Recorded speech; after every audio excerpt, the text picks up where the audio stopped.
Bismillah ar-Rahman ar-Rahim. Iyyaka na'budu wa iyyaka nasta'in. Mr. President, Honorable Secretary General, Excellencies, ladies and gentlemen, I feel honored today to represent my country at this forum of world leaders, where we have a chance to discuss problems that the world is facing.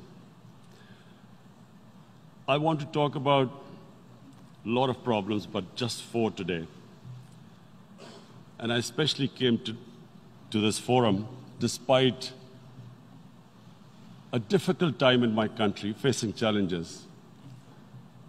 I would not have come, but because I feel that there are some very urgent problems which the world must address. So first of all, I start with climate change. So many leaders have talked about climate change. But Mr. President, I feel that there is a lack of seriousness. Perhaps world leaders some of the leaders who can do a lot, do not realize the urgency of the situation. We have a lot of ideas, but as someone said, ideas without funding is mere hallucination. Pakistan, I'll give you start with my own country. Our country is amongst the top 10 nations in the world which are most affected by climate change. We depend upon our rivers. We are mainly an agricultural country.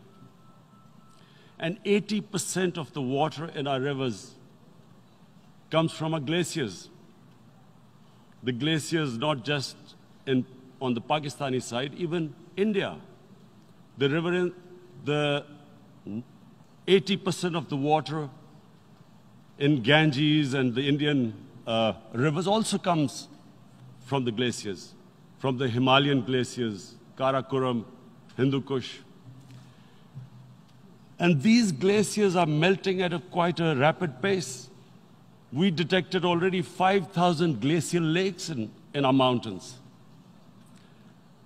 And if this keeps going, if nothing is done, we are scared that humans are facing a huge catastrophe. In my country, when my party came to power in the province of KP, we planted 1 billion trees in 5 years. Now we've set ourselves a target of 10 billion trees in Pakistan. Idea being to counter the effects of global warming. But one country cannot do anything. This has to be a combined effort of the world. My optimism comes from the fact that humans, the Almighty has endowed humans with great powers. We can do anything, provided our survival instinct is stirred up. And this is really what I hope that the United Nations will take a lead in this. There must be more emphasis. Richer countries must be pushed. Countries that are responsible for, mainly are responsible for greenhouse gas emissions. They must be pushed because our country contributes minuscule amount to greenhouse gases. So I feel that the United Nations must take leadership in this. My second issue for me right now is even more critical. Mr. President, every year, billions of dollars leave the poorer countries and go towards rich countries. billions of dollars siphoned off by the ruling elites of the developing world. And they find their way into Western bank accounts, offshore accounts, tax havens, expensive properties hidden behind companies bought in Western capitals. Mr. President, this is devastating the developing world. This is causing more poverty, deaths. It's impoverishing the developing world. The difference between rich and poor countries is growing because of this. Money laundering, which happens because money leaves the poorer countries into rich countries, is not treated the same as, for instance, money from drugs or terror financing. The seriousness which terror financing and money from drugs, the way it is treated, it's not the same. The way the poor countries are being plundered by their elites. It's not happening. In my country, when I took charge of our government a year back, in the 10 years preceding that, our total debt went up 4 times. The debt we had accumulated in 60 years, just in 10 years, it went up 4 times. As a result, the total revenue we collected in 1 year, half of it went into debt servicing. How are we going to spend money on our human beings, 220 million people, when half the money is going into debt servicing? Because our country was plundered by the elites, the ruling elite. And easily they could get the money out. And when Mr. President, we located properties in Western capitals bought by this money through corruption and money laundering, located the properties of these corrupt leaders, we find it so difficult to retrieve it. That money, if we retrieved that money, we could spend on our human beings. But it's so difficult. The laws protecting these criminals. We do not have the sort of money to have expensive lawyers and spend millions and millions of dollars. We need help from the rich countries. And Mr. President, it's critical. The rich countries must show political will. They cannot allow this to happen. How can the poor countries spend money on human development, which the United Nations asks, SDG? How are we going to do it when this money can easily leave our countries? So, unless the rich countries intend to build walls to stop economic refugees coming as we see right now, they must take action. They must take action now. It must be a deterrent. Corrupt ruling elites should not be able to take money out easily and park it into foreign bank accounts and into these properties abroad. And I never understand why. Why do we have these tax havens? Why is this allowed? Why shouldn't rich people pay taxes? Why is it legal to have these tax havens where you have these secret accounts? Because, the world is changing. The population of the world is growing. Sooner or later, you're going to have a crisis. If the poor get poorer and the rich get richer, there is going to be a crisis sooner or later. So this is my second point. I hope that the United Nations takes a lead in this. It involves the IMF, the World Bank, Asian Development Bank. They must find a way of stopping this plunder of the developing world. My third point is Islamophobia. There are 1.3 billion Muslims in this world. There are millions of Muslims living in other countries, European countries, in the US, as minorities. Islamophobia since 9/11 has grown at a pace where it is alarming. Human communities live together. There should be understanding amongst them. But Islamophobia is creating a division. Muslim women wearing hijab, it's become an issue. It's become an issue in some countries. Hijab is some sort of a weapon. A woman can take off her clothes in countries, but she can't put on more clothes. How is this happening? Because of Islamophobia. And how did this Islamophobia start? After 9/11. And why did it start? Because certain Western leaders equated terrorism with Islam. Islamic terrorism. Radical Islam. What is radical Islam? There is only one Islam. And that is the Islam we follow of Prophet Muhammad sallallahu alaihi wasallam. There is no other Islam. Radical Islam, Islamic terrorism, what message did they send to people in the West? And why is there Islamophobia? How is a person in New York, in the Midwest, in the US, in European capital, how is he going to distinguish between who is a moderate Muslim and who's a radical Muslim? Because terrorism has nothing to do with any religion. This Islamic terrorism, Islamic radicalism, and sadly used by leaders, this has been the main reason for this Islamophobia. And it has caused pain amongst Muslims. We in Muslim countries watch this Islamophobia traveling abroad, and it's getting worse. And may I just say, Mr. President, that in European countries, it is marginalizing Muslim communities. And we all know that marginalization leads to radicalization. Some of the people who ended up as militants in Syria and other places were from marginalized Muslim communities. And my point here is that we must address this issue.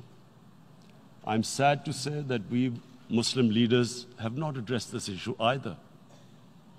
After 9/11, when this thing came about war against radical Islam, rather than Muslim leaders trying to explain to the West that there is no such thing as radical Islam, in all human communities, they are radicals. They're liberals and rest are moderate. All human communities, Christians, Jews, everyone has it. But Islam is not radical, neither Judaism, neither Christianity, neither Hinduism. No religion preaches radicalism. The basis of all religion is compassion and justice, which differentiates us from the animal kingdom. But unfortunately, the Muslim leadership was so scared of being called radical Islam that all of them became moderates. In Pakistan, we were in the eye of the storm, and our government coined a phrase called enlightened moderation.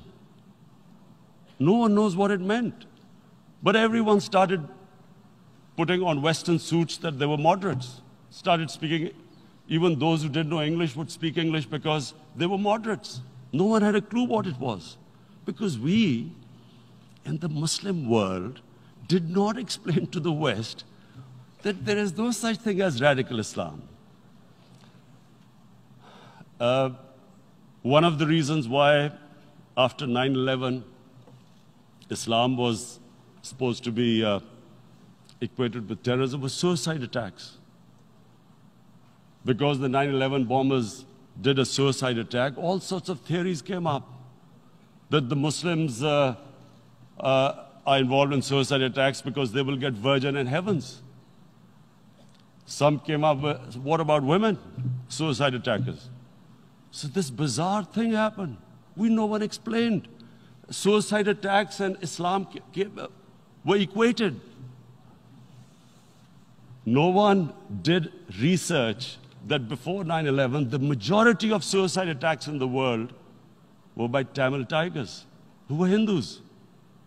No one blamed Hinduism, and quite rightly. What has Hinduism got to do with what desperate people were doing in Sri Lanka? We all know we've seen films about Japanese kamikaze pilots at the end of the Second World War doing suicide attacks. No one blamed the religion. But here we were trying to prove we were moderates and not explaining to the West. But the most important thing I wanted to say here today, in explaining this Islamophobia, Mr. President, and I feel it's very important because I played professional sport in England, I spent a lot of time there, so I know how the Western mind works and how West views religion. So where the misunderstanding about Islam came. And one of the reasons it caused Islamophobia. That was, in 1989, this book was published, maligning, insulting, ridiculing our Prophet Muhammad sallallahu alaihi wasallam. And there was a reaction in the Muslim world. The West couldn't understand what was the problem. Because in the West, because I have spent so much time in the West, religion is perceived completely differently. They don't look upon religion like we do. And so,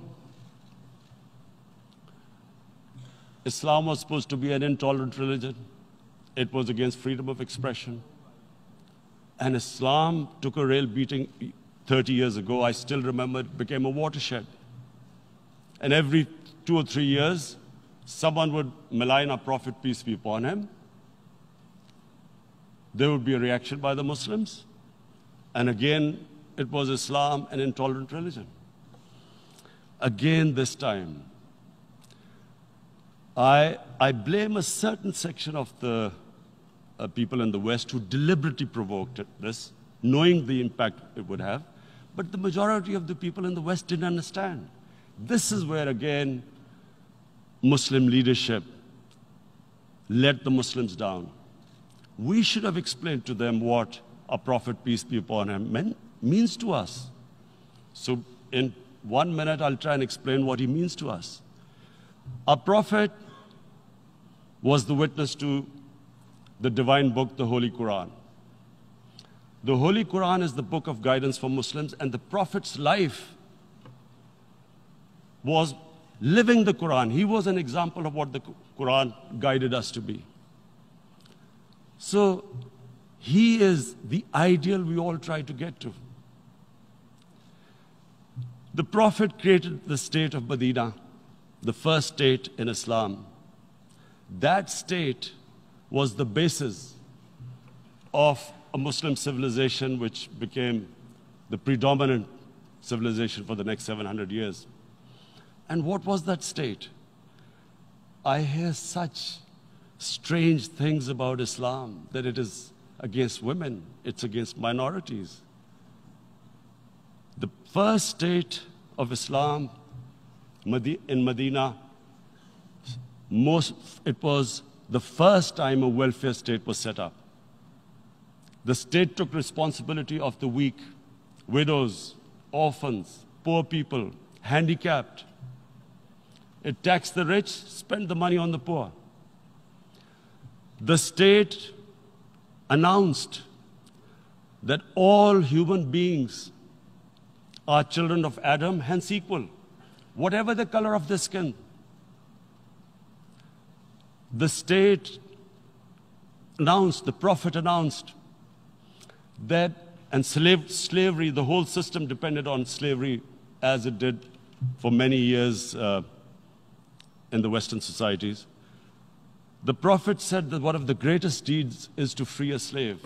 But because the society depended on slavery, he said, but if you have to, treat them as an equal member of the family. And as a result, something happened in a Muslim world which hasn't happened in any other civilization. Slave dynasties appeared. Slaves became kings. The Mamluks, slaves who ruled Egypt. In India, there were slave dynasties. And then, with minorities, again, you hear that Islam is supposed to be against minorities. Let me just make this clear. In Islam, the Prophet announced that everyone was free to practice his religion. It was a sacred duty to protect the places of worship of all religions. He announced that every person is equal in front of law, whatever his religion or his color. And this incredible case, and I always quote this, that the fourth Khalifa, the head of state of Medina, he lost a court case against a Jewish citizen. So, number one, it showed there was a rule of law, no one was above law. And number two, that a Jewish citizen was an equal citizen. So, Mr. President, when a Muslim society is unjust to its minorities, it is going against the religion of Islam and our Prophet, peace be upon him. So, it is important to understand this. The Prophet lives in our hearts. When he's ridiculed, when he's insulted, it hurts. As we human beings understand one thing, the pain of the heart is far, far, far more hurtful than physical pain. And that's why the Muslims react. And I always thought that if I ever had the stage, I would try and explain this to the world community, especially to the Western community, because having lived in the Western community, people didn't understand this. When I first went as a teenager to England, there was a comedy film on Jesus Christ. It's unthinkable in Muslim societies. So we need to explain that, look, in a human community, we must be sensitive to what causes pain to other human beings. We have, in the Western society, and quite rightly, the Holocaust is treated with sensitivity because it gives the Jewish community pain. That's all we ask. That do not use freedom of speech to cause us pain by insulting our Holy Prophet. That's all we want. And now, the number fourth point, Mr. President, and this is the most critical point, is the reason why I especially came here. It is about what is happening in Kashmir. Before I go on this, I want to make one thing clear, that when we came to power, my first priority was that Pakistan would be a country which will try its best to bring peace. We had been through this war on terror. We joined the United States war on terror after 2001. And Pakistan went through one of its worst periods where 70,000 Pakistanis died and over 150 billion was lost to our economy. And Mr. President, I opposed the war because in the 80s, Pakistan had joined the Western countries in what was the freedom struggle then in Afghanistan against the Soviets. And it was funded by the Western countries. These Mujahideen groups, which were treated in guerrilla warfare, were trained by Pakistan Army, funded by the Western countries, and especially US, and they waged what was a freedom struggle in Afghanistan The Soviets called them terrorists. We called them freedom fighters. 1989, the Soviets retreated. The Americans packed up and left. Pakistan was left with these groups. Come 9/11, Pakistan joined the United States in this war on terror. And now our government was supposed to, the reason why I opposed joining this war, because here we had indoctrinated them in jihad, meaning freedom struggle against foreign occupation. Now, because we had joined the US, and the US had occupied Afghanistan, now we were supposed to tell them that, no, this is not freedom struggle and jihad, it's terrorism. So that's why I tried to tell then government that, stay neutral, because you will have leverage over them. You will be able to control them. But if you join them, you become collaborators, and they will attack you, which is what happened. They turned against us. We went through a nightmare. 70,000 people killed in a war we had nothing to do with. No Pakistani was involved in 9/11. Taliban were in Afghanistan. Al-Qaeda was in Afghanistan. What had we to do with it? 70,000 Pakistanis died. So when we came to power, we decided that we would dismantle what was left of these groups. And this decision was taken not just by us, but by all the political parties in Pakistan. Unfortunately, they didn't implement it. So we came to power, we decided to implement it, and we dismantled whatever was left of the groups. And I know that India keeps accusing us that there are these groups there. I would like the United Nations to send observers, see for themselves what we've done. No Pakistani government would have dared to do this because it would have created strife. But we decided that there would be no militant organizations in Pakistan. So I need to give you this background and to what I'm going to say later on. And secondly, we started mending fences. I invited the Afghan president. We developed a relationship with Afghanistan. We had problems with Iran. We mended fences there. And then India. Now let me just give you a little background about my relationship with India. Because of cricket, and cricket being it's a passion in the subcontinent, I had great following in India. I have friends in India, and I loved going to India. So immediately, when my party came to power, the first thing we did was to immediately reach out to India. And I spoke to President Modi, and I said, look, we have similar problems. Climate change, poverty, let's get together. Let's resolve our differences through trade. Let's build a relationship on trust. Prime Minister Modi told me that, there were terrorist attacks from Pakistan. I said, we have problems with you. There are terrorist attacks which we know are instigated by India in Balochistan.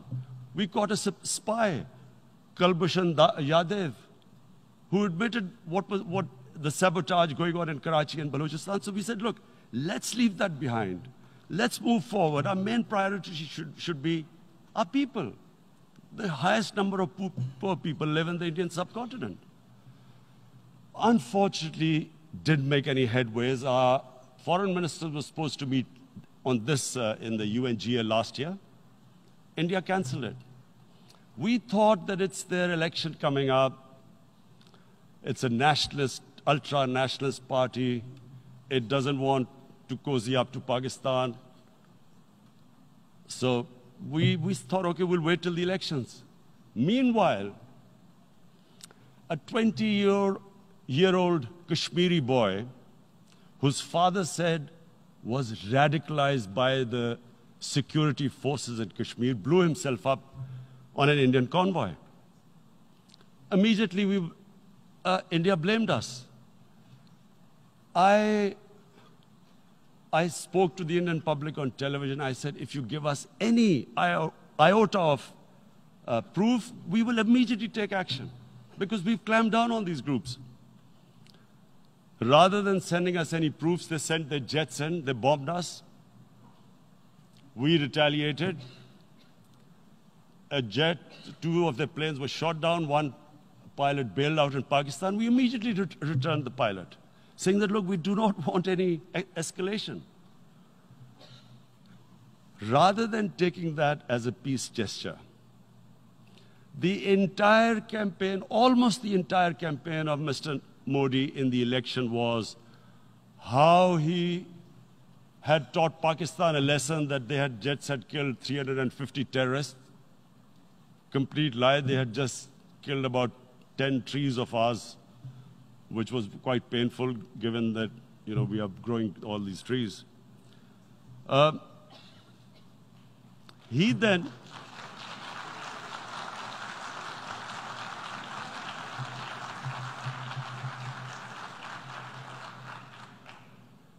the election campaign, Mr. Modi used words like, this is just a trailer. The movie is about to start. I went into Pakistan and taught them a lesson. This was the election campaign. Okay, so we thought, us politicians make all these statements to win elections. So, okay, after elections, we'll get back to our normal relationship. Well, the moment the elections ended, we approached India. No response, but then we discovered they were trying to push us in the FATF blacklist to bankrupt us. That's when we realized there was an agenda. And that agenda became obvious on the 5th August when India went against 11 United Nations Security Council resolutions, which say that Kashmir is a disputed territory and the people of Kashmir have the right of self-determination. They went against that. They went against Simla Accord, which is about bilateral, sorting out our differences through bilateral means, went against that. They actually went against the Indian Constitution. Illegally, they revoked Article 370, which gave Kashmir the special status. They got an extra 180,000 troops there. Total number of security forces in Kashmir now are 900,000. And they put 8 million people of Kashmir under curfew.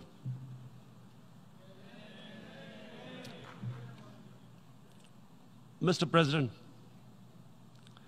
now I just briefly want to make the people understand, how can anyone do something like this? And for that, I have to explain to you what is RSS. RSS, Mr. Narendra Modi is a life member of RSS. RSS was an organization that was inspired by Adolf Hitler and Mussolini, came about in 1925. They believed in racial purity, racial superiority. They also believed they were an Aryan race like the Nazi believed they were an Aryan race. All that I'm saying can be verified. This is the time of information revolution. You can Google all this, what I'm saying. But it is very important for me to explain this to you so you know what is happening in India. This RSS believed in the ethnic cleansing of Muslims from India. At one point, there was racial superiority of the Hindu race. Secondly, it was hatred for the Muslims and for the Christians because they believed that this golden age of Hindu civilization was stopped because of Muslim rule centuries back and then the British rule of India. So it was racial superiority and hatred for Muslims and Christians. This is openly stated You look at the founding fathers of RSS, Golwalkar and Savarkar. Just Google them and you'll find out. And this ideology of hate is what murdered the great Mahatma Gandhi in 1948. It was this ideology of hate that made Narendra Modi in 2002 do a pogrom against Muslims in Gujarat when he was the chief minister. He allowed 3 days for these RSS goons who were inspired by the Hitler brown shirts. They actually wear brown shirts. This RSS, the Congress Home Minister gave a statement that in RSS camps, terrorists are being trained. And these terrorists butchered 2,000 Muslims and 150,000 Muslims were made homeless. Narendra Modi could not travel to the US because of that. And I need to make you understand this background before I explain to you that what sort of a mindset would lay siege to 8 million people with 900,000 troops. Women, children, sick people, locked in as animals. In fact, of what I know of England, if 8 million animals were locked in, the RSPCA would have made a lot of noise about it. These are human beings.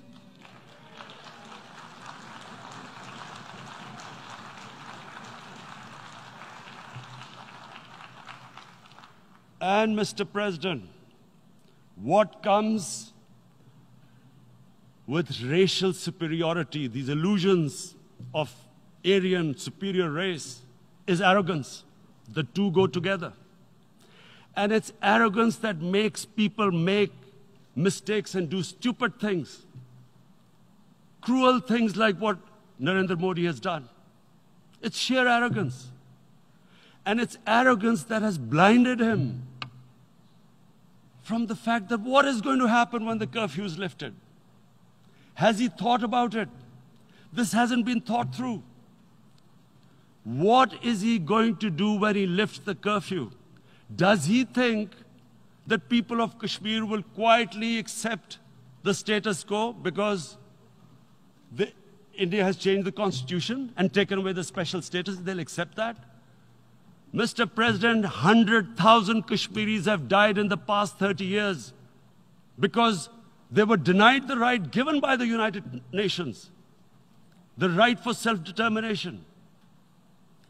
100,000 have died and 11,000 women have been raped. There are 2 United Nations human rights reports on this. The world hasn't done anything because India is a huge market, 1.2 billion people. Sadly, the material prevails over the human. But this has serious consequences. Again, I repeat, that's why I'm here. Look, what is going to happen when the curfew is lifted will be a bloodbath. The people will come out. There are 900,000 troops there. They haven't come to, as Narendra Modi says, he's done this for prosperity of Kashmir. This is supposed to be for the development. These 900,000 troops, what are they going to do when they come out? There'll be a bloodbath. Has he thought it through what happens then? Mr. President, has anyone thought that what happens when there is a bloodbath? What do you think the impact will have on people of Kashmir? What do you think they will think? The way they have been boxed in their houses, treated like worse than animals, no rights. Thousands of all the political leadership has been arrested, taken out of Kashmir. Even those Kashmiri leaders who were pro-India have been taken out. 13,000 boys have been picked up and taken to God knows which destinations. So what do they think? What will the people of Kashmir do when they lift the curfew? They will be out in the streets. And what will these soldiers do? They will shoot them. They've already used pellet guns, blinded young boys. In the last 6 years, the 5 years, the oppression that has gone on in Kashmir. And so, Kashmiris will be further radicalized. Mr. President, there will be another Pulwama. And guess what? India will blame us. They're already blaming us. They're saying all this is happening because of Pakistan. One of their defense ministers said, there are 500 terrorists lined up on the border to go in. Why would Pakistan send 500 terrorists when there are 900,000 troops? What impact are they going to make? What will they do?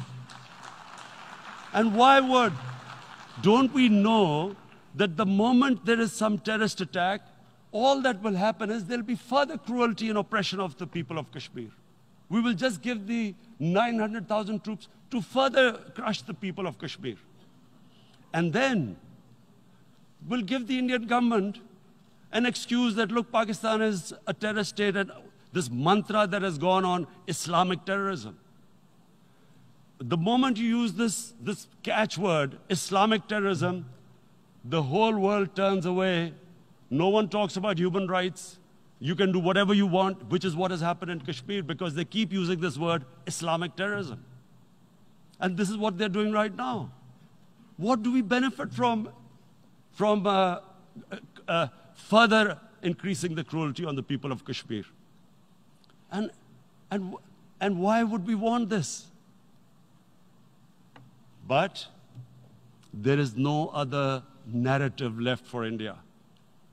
As when they lift the curfew, whatever happens, Pakistan will be blamed, and there is always a danger of another Pulwama. They might come and bomb us again, and then another cycle might start. And what does Narendra Modi think? That 180 million Muslims of India are thinking right now. Aren't they watching these Kashmiris stuck inside for 55 days they've been stuck in? Aren't they watching? What do you think? Don't you think that the Muslims will be radicalized in India? And I'm talking about 180 million people. And when they get radicalized, there will be some incident in India somewhere down the line. Again, we will be blamed. And I'm warning you right now, again, we will be blamed. And Mr. President, what about 1.3 billion Muslims who are watching this? And they know that it is only happening in Kashmir because they're Kashmiri Muslims. This is not happening to Kashmiri Hindus. They know that this is happening because of their religion. So what do you think they will be thinking?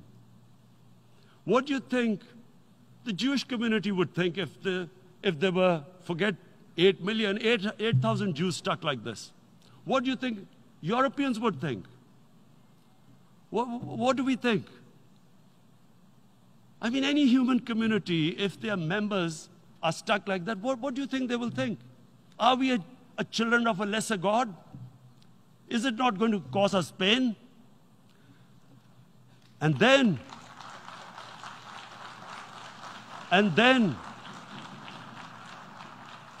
I'll tell you what will happen. People will, in the 1.3 billion Muslims, someone will pick up arms. I know we've been brought up with films, Western films. This good, decent guy doesn't get justice. He decides to pick up a gun and start seeking justice. There was a film made in New York, famous film called Death Wish. This guy gets mugged by and his family, his wife gets killed or something. He can't get justice. He picks up a gun and he goes around shooting muggers. And the whole cinema cheers him on. So what do you think the Muslims are thinking right now? If there is a bloodbath, there will be Muslims becoming radicals, not because of Islam, but because of what they will see that there's no justice when it comes to Muslims. There were Rohingya Muslims, Myanmar, who are, God knows, almost 1 million people out, ethnic cleansing. What was the response of the world community? So what do you think will be the response of 1.3 billion Muslims? I picture myself. I'm in Kashmir. I've been locked up for 55 days. I've heard about, and there are rapes, Indian Army going into homes, soldiers. Would I want to live this humiliation? Would I want to live like that? I would pick up a gun. You're forcing people. You are forcing people into radicalization. When people lose the will to live, what is there to live for? And this is what, if you can do this to human beings, you are actually radicalizing people. And so, Mr. President, I want to repeat here, this is one of the most critical times. There will be a reaction to this. Pakistan will be blamed. 2 nuclear-armed countries will come face to face like we came in February. And before we head in that direction, the United Nations has a responsibility. This is why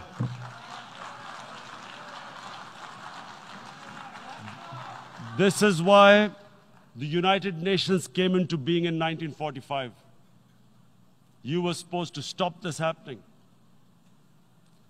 I feel we are back to 1939, Munich. Czechoslovakia has been taken, annexed. What is the world community going to do? Is it going to appease a market of 1.2 billion, or is it going to stand up for justice and humanity?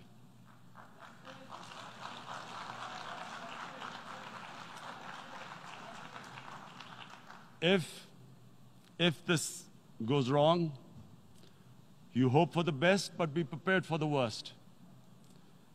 If a conventional war starts between the 2 countries, Mr. President, if a conventional war starts, and anything could happen, but supposing a country 7 times smaller than its neighbor is faced with the choice, either you surrender or you fight for your freedom till death, what will we do? I ask myself this question. And my belief is, La ilaha illallah, there is no God but one.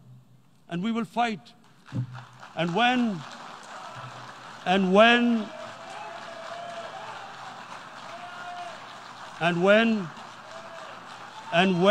a nuclear-armed country fights to the end, it will have consequences far beyond the borders. It will have consequences for the world, which is why I repeat I'm here. Because I'm warning you, it's not a threat. It's a fair worry that where are we headed? And I've come here to tell the UN, you've got to, this is a test for the United Nations.